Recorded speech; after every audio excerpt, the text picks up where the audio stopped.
It's time, everybody. We're going to have our Starfield versus No Man's Sky discussion today. It's going to be fun. Don't everybody be all scared about it. I love both games. But I feel like I have enough hours in No Man's Sky now to have the discussion. Because when I was playing Starfield through both playthroughs, I got a lot of commentary. It wasn't the most commentary, but it was a lot of commentary about why couldn't Starfield have done this, that, or the other the way No Man's Sky did it? And there are reasons. But now that I've played this game, I can also now look at the things that No Man's Sky does better and talk about the reasons why this game does those things better. And why I think at the end of the day they are both great sci-fi, space sim types of games. They just do different things outside of that core element that binds them together. And again, I love both games, so there's no hate at all. It's just me making conversation and having fun with everybody on YouTube because it's how I make a living. With that in mind, like, subscribe, hit the bell icon so you never miss an update. Daily streams here and on Twitch. I play a lot of games. Right now we're on a No Man's Sky run, and it's been a hell of a good time. I'm in game right now. Let me tab over here and minimize that so we can get down into our controller mode. Right now I'm standing outside of my home base on a paradise planet that I've been working on for, I want to say, around 12 hours. Yeah. My autosave says 15, so I'm 15 hours into the game. We've done all of this live on streams, broken down into Let's Play episodes. So if you want to catch up to speed with what I've been working on and etc., you can do that. One of the things I'm going to be doing really soon is comparing the game that I played the first 3 days, because it was before the Worlds update went live, compared to everything since then, because my planet looks completely different. It was a very amazing change. But I'm here on my home base, and I've got an outpost. You can do outposts in Starfield. So I think in the outpost front, this is an area where we can look at both games and say, yeah, they both have outposts. You can have ships in both of them. However, you cannot yet, and I say yet because they are coming this summer, speeders or rovers, essentially, not speeders, but rovers, which I totally built a rover during today's stream earlier today. And I don't know quite how to use it yet, but going over here and jumping in the rover is an extremely satisfying experience. Rolling around in this little beast feels really, really good. And it really brought me forward to thinking about how cool Starfield exploration is going to be once they add rovers to that game, which are coming. Because I liked a lot of aspects of Starfield, but one of the areas I have not complained about, but I've nitpicked, is that I don't do a lot of planetary exploration in Starfield because there's not a speeder. I don't want to walk around. The jetpack's kind of boring to me. And so I was just like, I never pursued that side of the game. Here it's been a little different. I've been actively pursuing planetary exploration, mostly because this is way more of a crafting sim than Starfield is. This game is definitely more focused on base building being like a core component of the game, as well as the maintaining of your spacesuit, the maintenance of your ship, all those things, which requires active engagement with the game world in order to keep those things going. Now, obviously, you can play different difficulty levels here, just like you can in Starfield, and you could play an easy mode of this game that's way more relaxed, and you have all that stuff turned off. The creative mode, I believe, is what it's called, similar to Minecraft. So you can have that experience as well, but the base gameplay is definitely more focused on the base building and crafting elements. Call them survival elements too in this game than Starfield, because even with Starfield, the new survival mechanics, which are cool, and I used them in my second playthrough, those are still mostly only geared towards, how does your body get affected when you haven't eaten food or drank any water, and then making sure to drink water and eat food to get stats that boost your character. Whereas here it's like necessary for everything. So definitely I've been doing more Planetary Exploration here because of not only the rover, but in the ship and the ability to fly around planets. Now I'm going to save that for a little bit later because it's a really cool thing that I kind of want to talk about in and of itself. I love the ships and ship building in Starfield. My first playthrough was 350 hours, and most of that was spent with me just flying between planets and doing space combat and taking out pirates and everything else. And the ability to like board ships and steal them. There's a lot of cool stuff that Starfield does with ships, but one thing they don't do is give you the ability to like fly around a planet's atmosphere, and that is a really cool thing from this game, which we're going to save for later because it's a really cool feature. You could do decorations, all these things to your outpost, just like you can in Starfield. I would argue that the one thing Starfield does, well, I guess it just depends. I want to say better. I haven't explored this game that deep yet to make a judgment call, so maybe I shouldn't say that yet. I do know that I have a freighter, which is much bigger, but I don't know if like I can actively decorate my freighter in this game. I know in Starfield you can go in now with the ship customizations, and they gave you like base modules, so now you can build your own ship from the ground up and decorate it exactly how you see fit. I don't know if this game also has that. I'm not deep enough into that side of the game to know yet, so anybody who wants to let us know in the comments below, that would be awesome on how that works. Now, I've talked a lot about the things that this game does better, and flying around in your ship is going to be one of those things, but it's only fair to also talk about some of the things that Starfield does better. And one of the areas this becomes blatantly clear is not just on your home planet, and I understand the RP reasons for it on the home planet, but once you start going to space stations, this is when you notice the big difference, because this is definitely a game more focused on crafting, survival, and the exploration of planets. It's a cozy, chill exploration game because there's so much that you can do with your ship, which we're going to talk about. But what it is not is an RPG. And that's okay, again, because remember, both games are space life sims at the core, but then they do different things better than the other. This game is way more like planetary exploration, crafting, survival oriented. Starfield is way more RPG oriented. And like I said, this became super evident to me when I started going to space stations, and I realized that these are all just filled with sort of static NPCs that wander around and have little lines of dialogue and static merchants. I stay static because they're different from station to station, but once you've been to one station, you've been to all of them in terms of the internal layout. Some things change, like the colors, and there's exterior stuff that's changed, but every outpost I've seen so far has been exactly the same. Now, maybe they get different the further you get into the game, but I've seen these all be the same, and the anomaly is, a layout that's shared between players. So this is not an RPG. And this is where it became, this is where you really feel it. It's the first time you go off planet to a station. When you're on the first planet, you're not focused on it because you're so focused on the crafting, survival, build a base aspect of the game that you don't really have time to think about. It makes sense, by the way, lore-wise, that there's nobody else around you to interact with. There's no other NPCs or anything else. Then when you do get here, you realize that these are just sort of decorative NPCs who are just here to provide some very basic backgrounds for some of the systems, like learning languages, because you could talk to the NPCs to learn languages and learn a word here or there and trade with them and get faction and buy and sell from them here. Whereas in Starfield, it's all fully voiced. You've got it's narrative gameplay.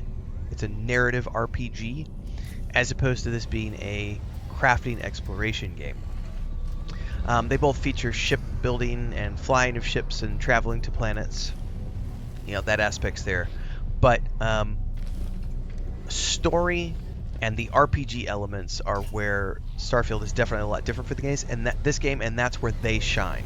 You've got skill trees, and you've got within the skill trees, you've got the various branches that you can take.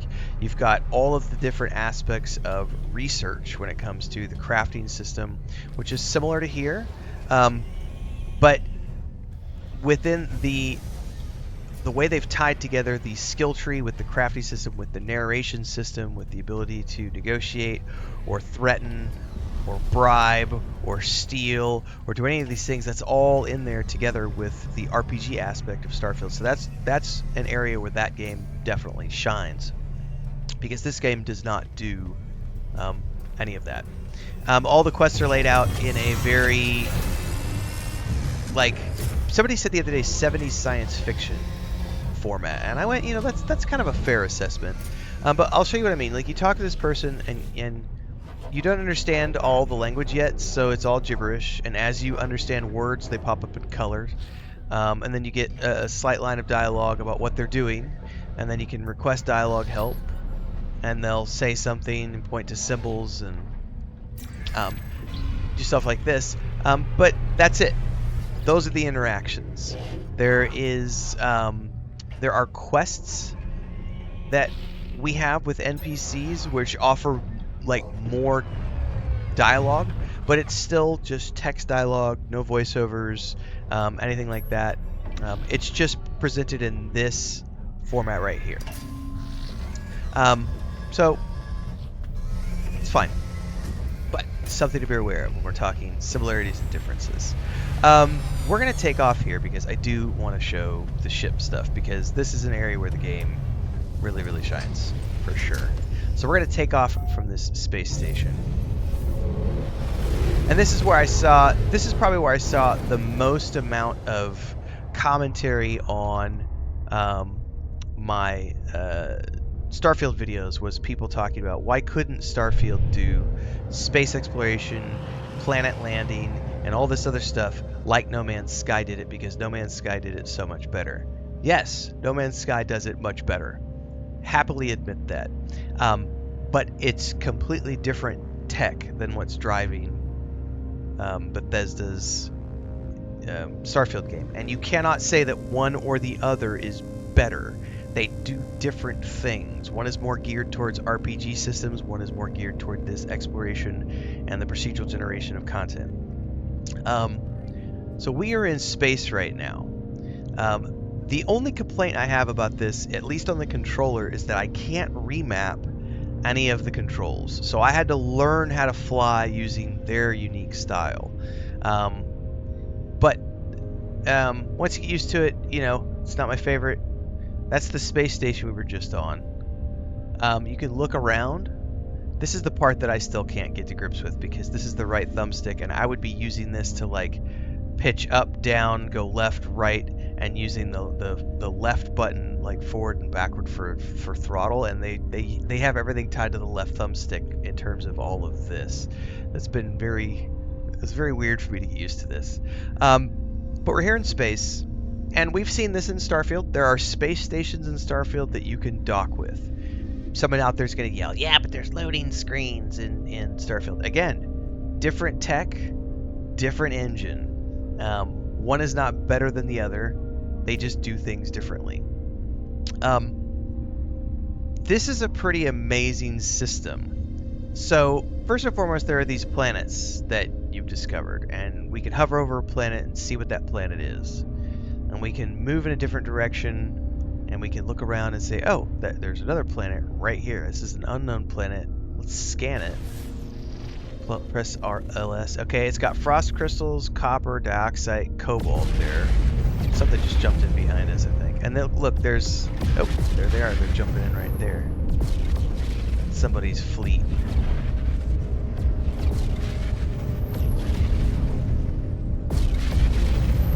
It's pretty cool, no? Anyway, there's a planet. I can open up my galaxy map. There are lots of different planets. There are lots of different systems. I have barely explored this game. Okay? I'm just moving the camera out right now, and we're going past star system after star system after star system after star system after star system after star system. I don't even know. Does this have a limit? Is it procedural? I don't know enough about this. But this is staggering in terms of what they're doing with the tech that they have to be able to do this, right? Okay. That's just the vastness of space, and all of that stuff can be explored, which is pretty mind-boggling. Starfield has 1,000 planets, which is impressive. This is also impressive. But let's exit out of this and say, okay, let's say I've jumped to a system. Jumping to a system is a whole other thing. You got to make a jump drive, you got to have warp fuel, all this other stuff. But let's pick a faraway place as opposed to a near one. That is an undiscovered. Let's scan that. All right. Oh, high sentinel activity. I would rather not go to a place that has sentinel. So let's go to this one. So actually, what does the other one have? There's the space station. Dissonance? I don't know what a dissonance is, and I don't feel like dying, so let's go ahead and stick to this one. So if it had a POI, what I could do is I could point myself at the POI, and then we would fast travel to that POI. If you're lacking a POI, what you do is you just make the center reticle line up, and then you're going to push basically your engines, your pulse engine. And now we're going to begin to travel. And once we hit Atmo, it'll disengage like that and begin some orbital flight. Now when you come in, you're pointed at the ground, generally speaking, so you need to pay attention and pull up so you don't hit. But now we're in this planet, and we're in amongst the clouds. And this is part of the new tech that came with Worlds Part 1. There's new volumetric clouds. The lighting at night on some of these planets is absolutely amazing. Let's go ahead and continue on down. Let's speed up, get a bit of Atmo burn going on our canopy. Ooh, there's something over here. We see lights. Slow it down. Those are plants of some type. Alright, we're scanning around. Right now I'm looking for a good landing spot. Something that doesn't look too habitated. This might be good right down here. It's pretty wide open and bare. Let's speed up a little bit. And then we'll slow it down once we get in close. And we'll go ahead and go in for a landing. Now I'm doing all of this in first person. You can go to third person if you'd like. We've landed. I can now get out and run around. Now I actually play most of my sessions in first person, just like with Starfield. But I've kept it in third person for the beginning of the video because I wanted to show you guys what that looked like. Now, we're on this planet. We get told what kind of atmosphere it has, everything else. And then from here, you can start scanning the environment, looking for resources. If you have a quest here, you'll have a waypoint to the quest. You can start harvesting if you would like with your harvesting tool. You know, go pick something up. You could mine if you wanted to. All those things you could do. Now, if I want to, as long as I've got the fuel, I can go ahead and pick up, and I can take off. We can get up out of this bowl. We can take a look around. We can keep flying. We can go into that third person mode that I was talking about. Like so. Some people prefer the third person mode. Fly around. Use our boost drive. Explore around the planet a bit. Oh, we got a structure. Slow it down, slow it down, slow it down. There's a landing pad here. So let's head into this landing pad and go ahead and land. Once it goes green, initiate the landing sequence. We can land. There's outposts on all the planets in Starfield. But again, anyone who's played Starfield, there are lots of loading screens. Now that was a black screen. Technically, that could be considered a loading screen. Just depends on your point of view. But you run up here, we could find some NPCs. There's some things we can interact with, but it's going to be the same type of NPCs we saw at the top. There's also these landing platforms around and beyond. Ships will come in, leave. There's some ships flying over there. There's lots of stuff you can explore. All this looks really, really great, but I will say that after you start to visit 10, 12 planets, you do start to sort of feel the procedural aspect of it, because it's not all handcrafted, and you could feel that, and there's nothing wrong with that. Understanding going in what games are is what allows you to enjoy them without, nitpicking every last little detail. But they all look a little different. There's lots to see and do. There's lots of planets. But you're not going to find lots of RPG-style quests like you'll find in Starfield. You will find missions in this game, but it's mostly things like the missions you'll find in Starfield. Deliver the X of this, collect Y of this, it's refine this. Those things are there as well. Now, from here, you could take off. We could go explore the rest of the planet if we wanted to, simply by going in one direction like this. If we wanted to, we could just keep going in that direction. Or we can go into space.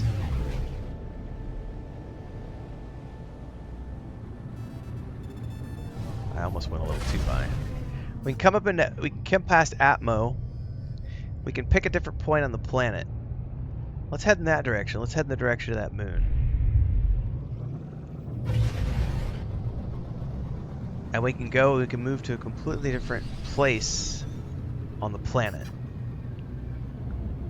Like going through Atmo. Or we can fly further out and have a wider variety to choose from. But let's just say we've gone a pretty good amount of space distance.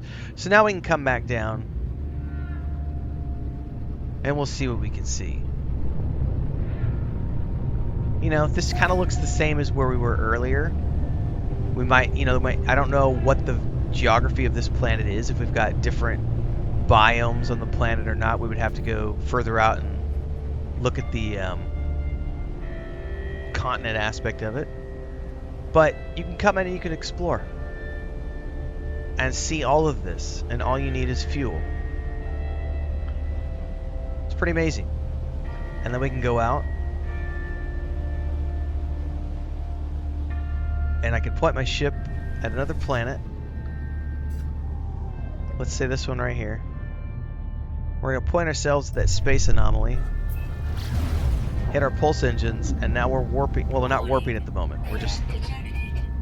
A fugitive starship detected. That's not good. It's a bounty. Where's it at?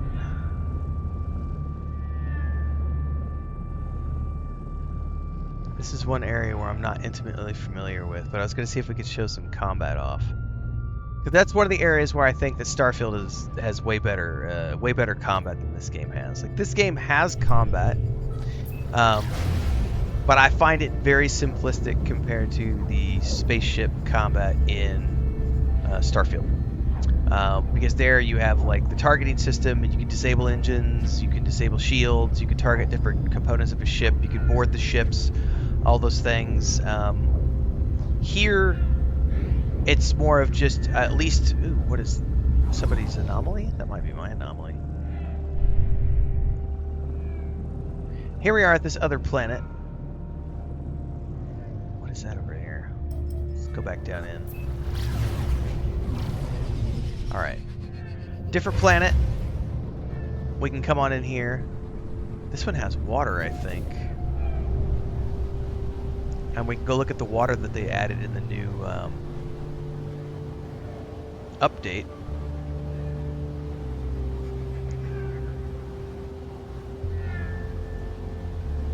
And all of this, yeah, you can't do this in Starfield. There's a little, some sort of structure right there. Oh, it's got a landing pad right here by the water. That's cool. But let's go over to the water. But, Starfield has the branching narrative and all the RPG mechanics and everything else. Their system is designed for something different. Now, this is the new water tech that came with Worlds Part 1. It's pretty impressive if there's storms or territories or excuse me, storms going on in the territories, because the water levels rise and drop, and the water does different things. It's very impressive. Let's go ahead and land. Now you can also land ships on the water. I do not have that yet. This water's super calm. We can go down underwater. Water radiation, that's not good. But we can go down here, we can go swimming. Explore down in the depths. Unidentified plant, we could scan the plant. We could say, okay, let's harvest that plant. Oh, what are those?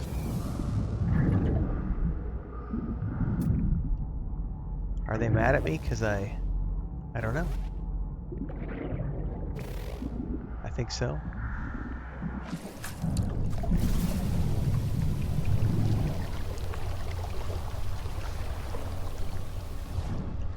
So they're a life form. Probably get upset because I ate their home.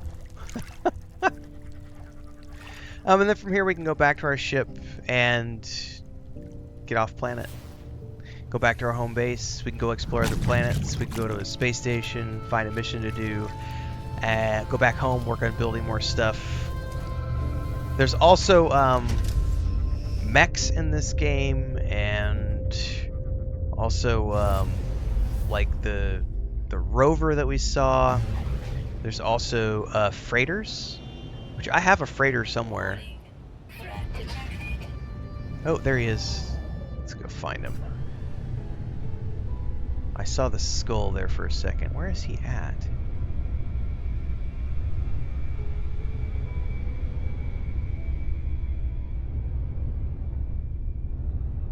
Not sure. Anyway, there's quests that you can go explore, things you can do. There's lots of stuff. There it is. Let's get him. Show off a little bit of combat. This is turning into a way longer video than I planned on it being. Alright, so we can do an auto target, which basically auto follows. Quick commercial break, everyone, to celebrate and give thanks to all of these amazing people who keep me on the air full time. Really appreciate the support. All you got to do is join as a member. You get access to private videos. You can also do super thanks on any upload, or super chats and stickers on any live stream or premiere you see. And beyond that, don't forget we're multi-streaming over on Twitch now, so you can support over there as well.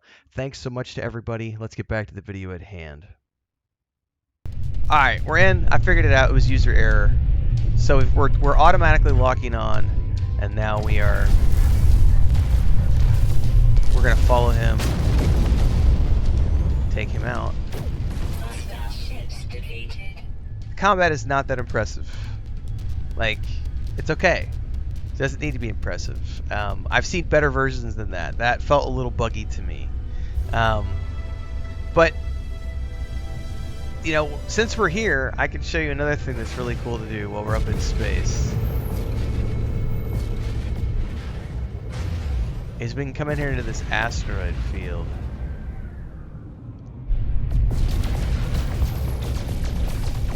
Get a little closer.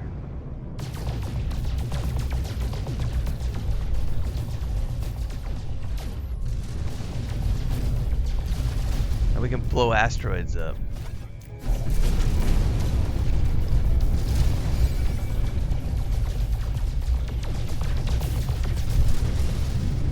And we get resources, you know. So again, both games have their strengths and weaknesses. I think at the end of the day, I enjoy both games. That looks super cool right there.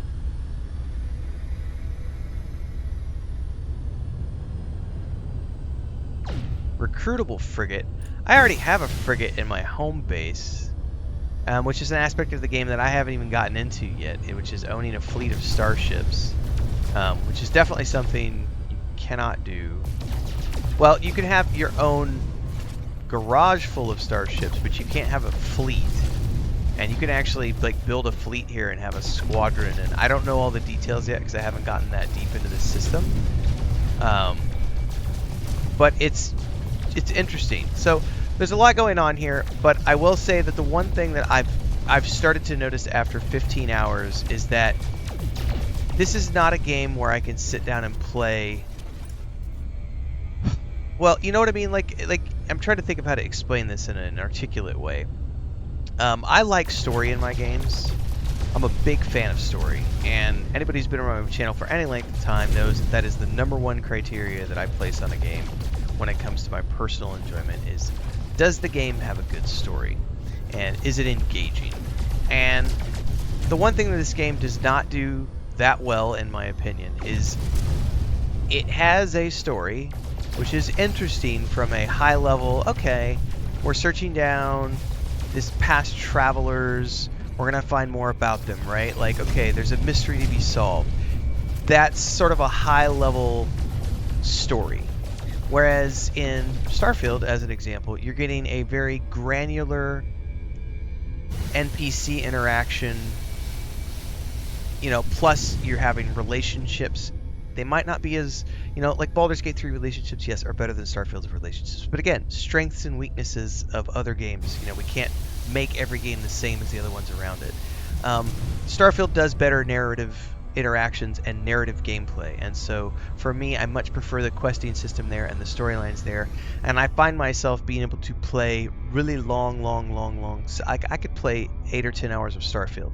Here, after about 3 or 4 hours, as much fun as I do have during those 3 or 4 hours, I'm not compelled to play much beyond 3 or 4 hours because at the end of it,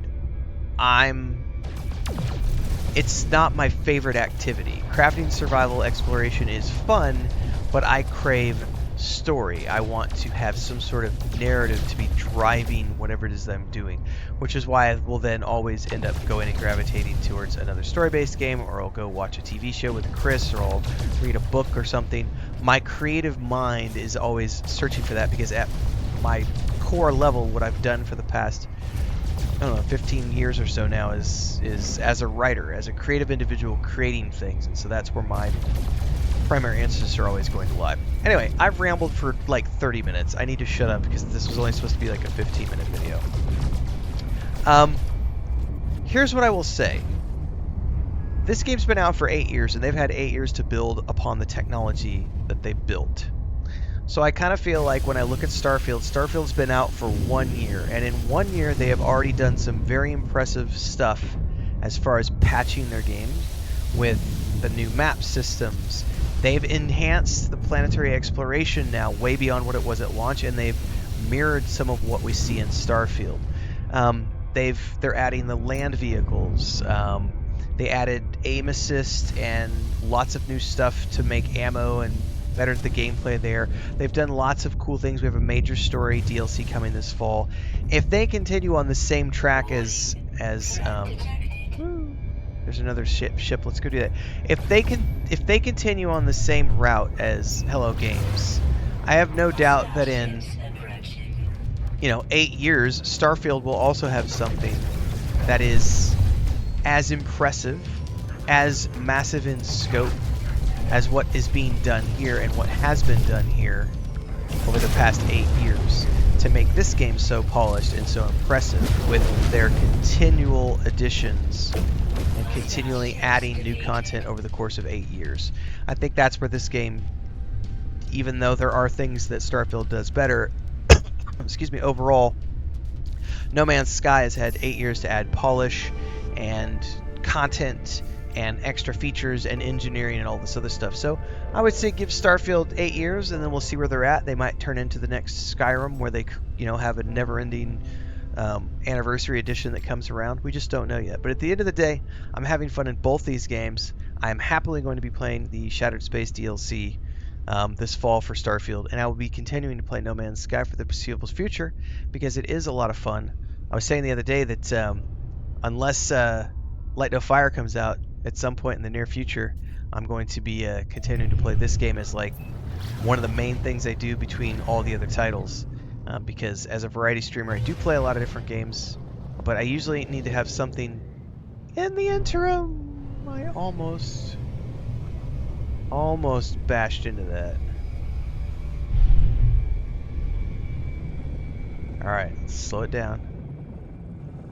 I don't know what happens if you crash into something. Let's go in here. I'm enjoying this game. Hopefully you're enjoying my streams, my content. Stick around, there's lots more. There's a playlist down below.